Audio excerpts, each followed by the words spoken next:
সম্মানিত ভিউয়ার্স, আসসালামু আলাইকুম। কোভিড থ্রিয়ার অনলাইন টিপস ইউটিউব চ্যানেলে আপনাকে স্বাগতম।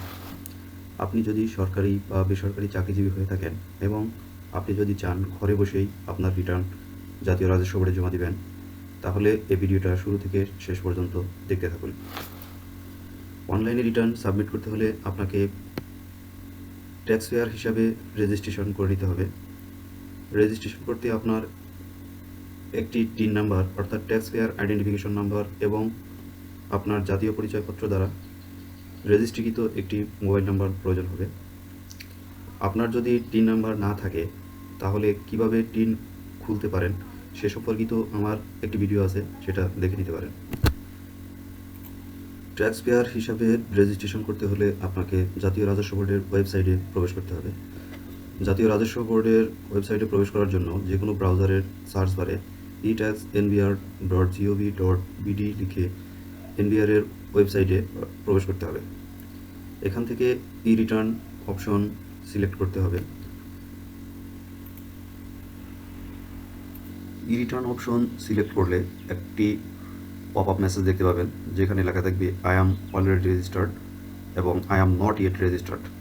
I am not yet registered অপশনে ক্লিক করলে এরকম একটা পপ আপ মেসেজ দেখতে পারবেন, যেখানে লেখা আছে রেজিস্ট্রেশন করার পূর্বে আপনার মোবাইল নাম্বারটি বায়োমেট্রিক ভেরিফাইড কিনা চেক করুন।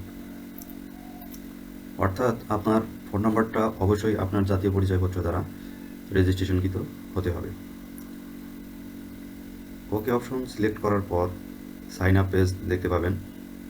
সাইন আপ পেজ থেকে প্রথমে ট্যাক্স পেয়ার আইডেন্টিফিকেশন নাম্বার এবং প্রদর্শিত ক্যাপচা কোড ব্যবহার করে ভেরিফাই করতে হবে। ভেরিফাই করার পর আপনার ফোন নম্বরে 6 ডিজিট এর একটা ওটিপি যাবে। আপনার মোবাইল ফোন থেকে সেই 6 ডিজিটের ওটিপি কোড এখানে বসাতে হবে। নতুন পাসওয়ার্ড দিতে হবে এবং পাসওয়ার্ড কনফার্ম করে সাবমিট করলে আপনার রেজিস্ট্রেশন কমপ্লিট হবে।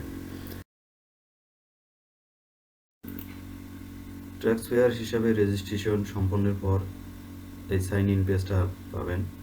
এখানে আপনার ট্যাক্স পেয়ার্স আইডেন্টিফিকেশন নাম্বার অর্থাৎ টিন নাম্বার, পাসওয়ার্ড এবং ক্যাপচা ব্যবহার করে সাইন ইন করতে হবে।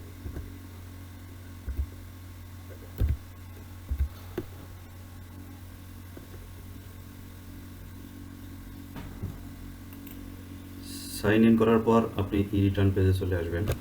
ই রিটার্ন পেজ থেকে রেগুলার ই রিটার্ন এই অপশনটা সিলেক্ট করতে হবে। অ্যাসেসমেন্ট ইনফরমেশন দেখতে পাবেন। অ্যাসেসমেন্ট ইনফরমেশনের বাম পাশে তেমন কোনো কিছু পরিবর্তন করতে হবে না, যেমন আছে তেমনই থাকবে। ডান পাশে হেডস অফ ইনকাম, এখানে সরকারি বা বেসরকারি চাকরিজীবীদের জন্য ইনকাম ফ্রম এমপ্লয়মেন্ট এই অপশনটা অবশ্যই সিলেক্ট করতে হবে। এটি সিলেক্ট করার পর আরও এখানে ইনকাম সোর্স আছে, যদি আপনার এখান থেকে কোনোটা থাকে তাহলে চেক মার্ক দিয়ে নিতে হবে।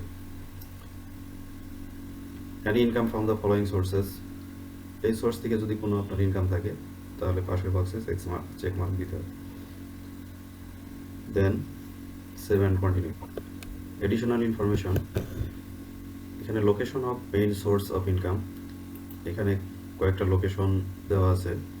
আপনি এই লোকেশনের মধ্যে হলে সিলেক্ট করবেন, এই লোকেশনের বাইরে হলে, নির্ধারিত লোকেশনের বাইরে হলে এনি আদার এরিয়া এটা সিলেক্ট করতে হবে।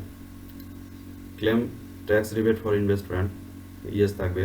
Share holder director of a company, আপনি যদি ইয়েস অন ইয়েস, নো হলে নো সিলেক্ট করতে হবে। গ্রস ওয়েলথ ওভার 50 লাখ, যদি 50 লাখ টাকার বেশি আপনার সম্পদ থাকে তাহলে ইয়েস, না হলে নো। ওন মোটর কার যদি থাকে ইয়েস, না থাকলে নো। ওন অফশোর প্রপার্টি যদি থাকে ইয়েস, না হলে no. Have house property in any city corporation, yes হলে ইয়েস, নো হলে no. IT 10B may not be mandatory, still want to submit, yes হবে। Then save and continue.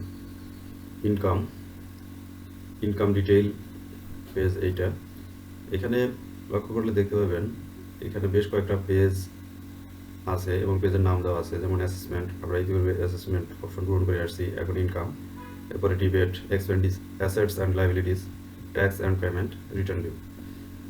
একে একে এই সমস্ত পেজের প্রত্যেকটাই পূরণ করতে হবে। তো প্রথমে ইনকাম ডিটেলস দিতে হবে, যেহেতু আমরা ইনকাম ফ্রম এমপ্লয়মেন্ট সিলেক্ট করে আসছি।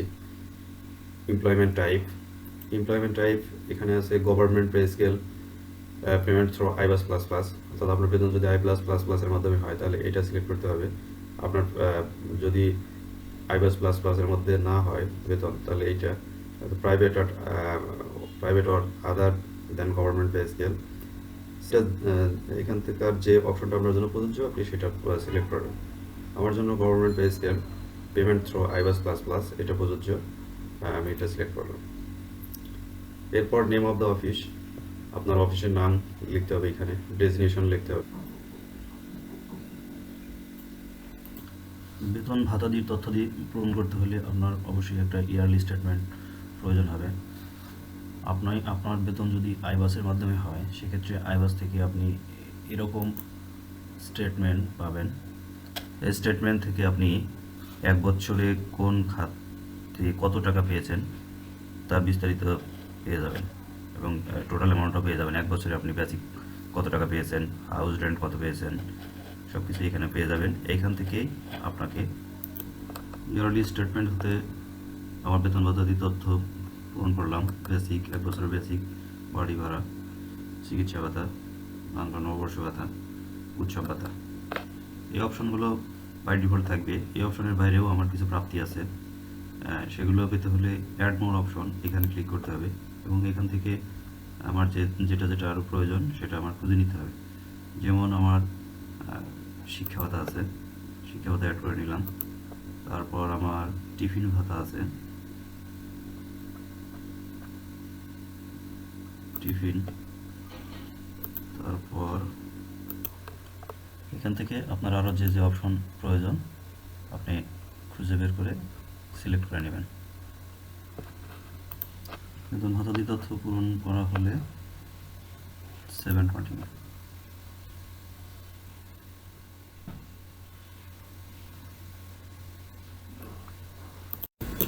ইনভেস্টমেন্ট ক্যাটাগরির আন্ডারে বেশ কিছু অপশন রয়েছে, যেমন life insurance premium, deposit pension scheme অর্থাৎ টিপিএস, অ্যাপ্রুভ সঞ্চয়পত্র, এরকম আরও বেশ কিছু অপশন রয়েছে।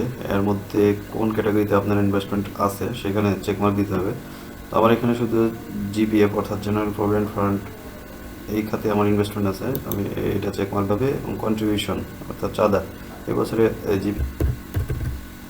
লিখে দিলাম। এরপর benevolent fund and group insurance premium, তো আমার শুধু বেনিভোলেন্ট ফান্ডে এখানেই কর্তন আছে,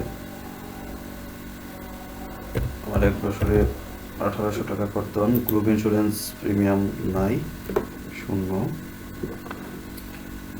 এখানে আর কোনো ইনভেস্টমেন্ট নেই, তো 7 কন্টিনিউ।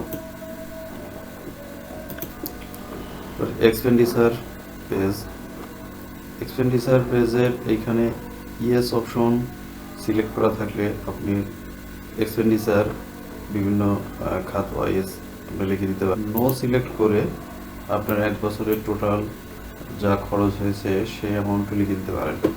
তো আমার এক বছরের টোটাল অ্যামাউন্ট আমি লিখে দিচ্ছি। কমেন্টস দিতে পারেন। 7 continue. Next page assets and liabilities. Assets অপশনটা এরকম থাকতে পারে, এখানে ড্রপ ডাউনে ক্লিক করলে বেশ কিছু অ্যাসেটসের অপশন দেখতে পাবেন। এখান থেকে দেখে নেবেন আপনার কোন কোন অ্যাসেটস আছে, সেইখানে চেকমার্ক দিয়ে সেই তথ্য এন্ট্রি করে দিতে হবে। যেমন নন এগ্রিকালচারাল প্রপার্টি, এখানে description and location, type of acquisition অর্থাৎ অর্জন করছেন কীভাবে, পারচেজ, ইনহেরিটেন্স, গিফট, ক্রয় করেছেন না উত্তরাধিকারী সূত্রে পেয়েছেন নাকি উপহার পেয়েছেন। তো এরিয়া কতটুকু, units, decimal, acre, value at the start of income year, value at the end of income year. Agricultural property 30 শতক ক্রয়। ফাইন্যান্সিয়াল অ্যাসেটস, এখানে শেয়ার, ডিবেঞ্চার, সঞ্চয়পত্র, fixed deposit, DPS, loan given to others, provident fund, other financial assets. আবার এখানে শুধু provident ফান্ডটা আছে, provident fund particulars of the fund, account number, balance amount ইত্যাদি দিচ্ছি।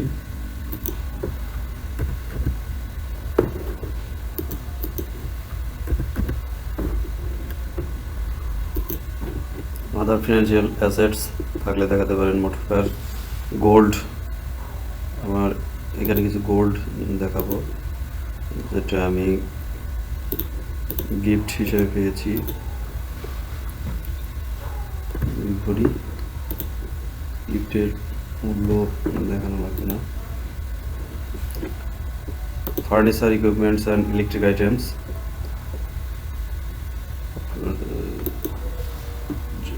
রেফ্রিজারেটর পার্সেস, কোয়ান্টিটি একটা, মূল্য 70,000 টাকা।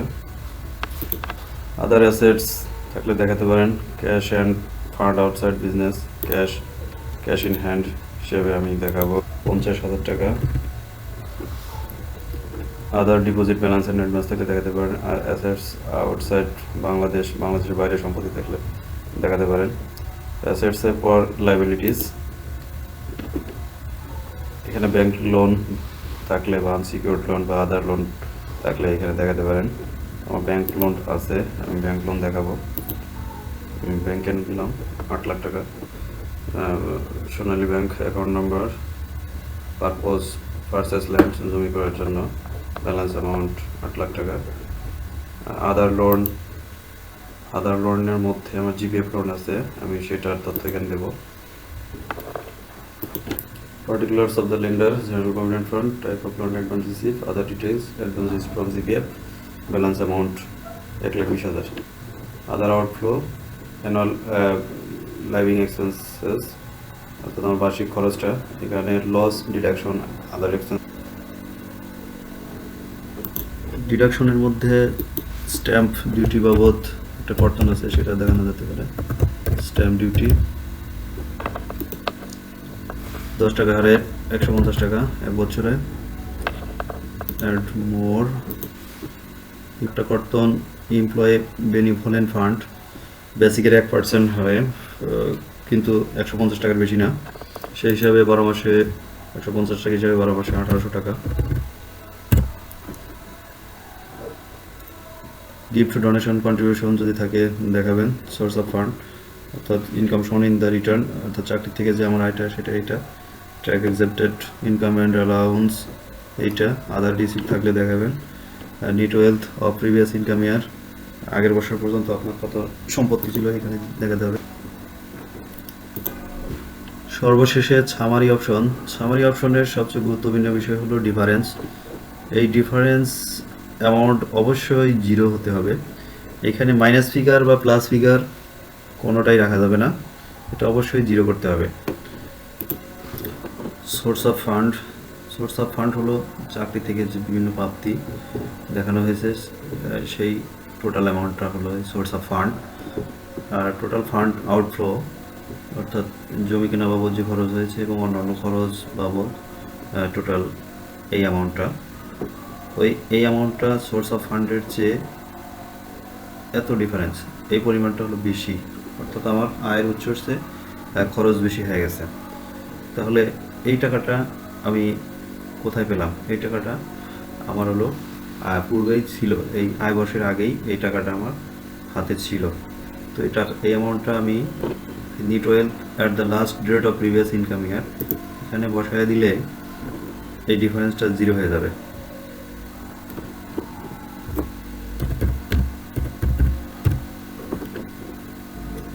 ডিফারেন্সটা এখন 0।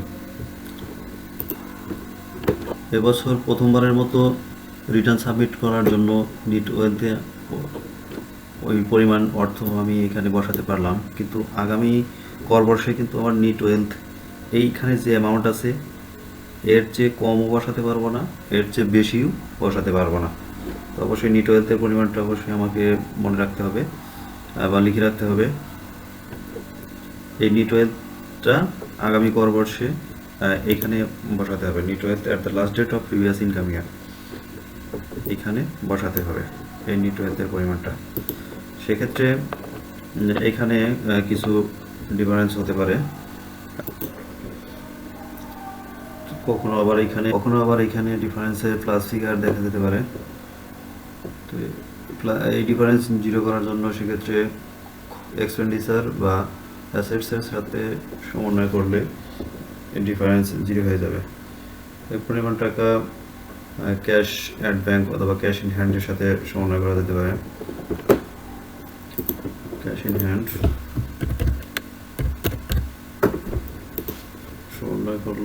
সমন্বয় করার ফলে এখানে জিরো হয়েছে। ডিফারেন্স জিরো হওয়ার পর 7 continue. Tax and payment page. আপনার ইনকাম যদি ট্যাক্সেবল হয় তাহলে আপনি এখানে ট্যাক্সের পরিমাণ দেখতে পারবেন। ট্যাক্সের পরিমাণ এখানে দেখা যাবে এবং সেক্ষেত্রে পে নাও বাটনটা অ্যাক্টিভ হবে এবং এখানে ক্লিক করলে আপনি অনলাইনেই আপনার ইনকাম ট্যাক্স পরিশোধ করতে পারবেন। যেহেতু আমার ইনকাম ট্যাক্সেবল না, সেহেতু আমার এখানে কোনো ট্যাক্স দেখাচ্ছে না, সেহেতু আমি প্রসিড টু অনলাইন রিটার্ন অর্থাৎ রিটার্ন সাবমিট করার জন্য প্রসিড করব। সেক্ষেত্রে আমার রিটার্নটার প্রিভিউ দেখা যাবে।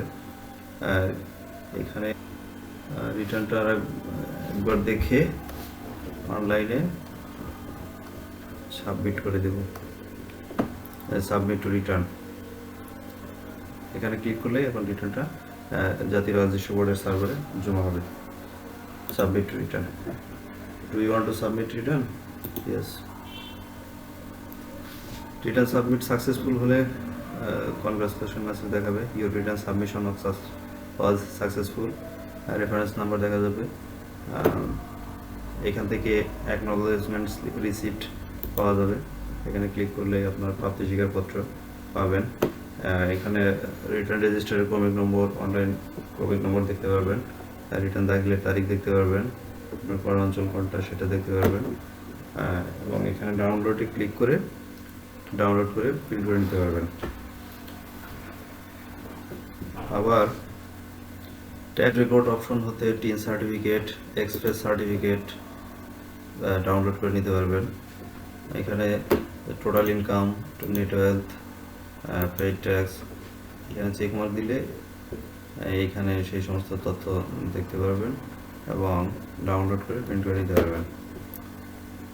অ্যাকনলেজমেন্ট প্রাপ্তি স্বীকারপত্র এখান থেকে ডাউনলোড করে প্রিন্ট করে নিতে পারবেন। রিটার্ন আপনি ইংলিশ অথবা বাংলা যে কোনোটাতেই আপনি ডাউনলোড করে নিতে পারবেন। ডাউনলোড করে প্রিন্ট করে নিতে পারবেন। রিটার্ন এখান থেকে সরাসরি প্রিন্ট করে নিয়ে সংরক্ষণ করে রাখবেন। এখানে হিস্টোরি অপশন থেকে আপনি বিগত সালে যদি রিটার্ন সাবমিট করে থাকেন সেই সমস্ত তথ্যাদি আপনি ডাউনলোড করে সংরক্ষণ করতে পারবেন বা প্রয়োজনে ব্যবহার করতে পারবেন। আমার ভিডিওটি ভালো লাগলে অবশ্যই একটা লাইক দিবেন এবং আমার চ্যানেলটা সাবস্ক্রাইব করবেন। এতক্ষণ সাথে থাকার জন্য ধন্যবাদ। ভালো থাকবেন। আসসালামু আলাইকুম।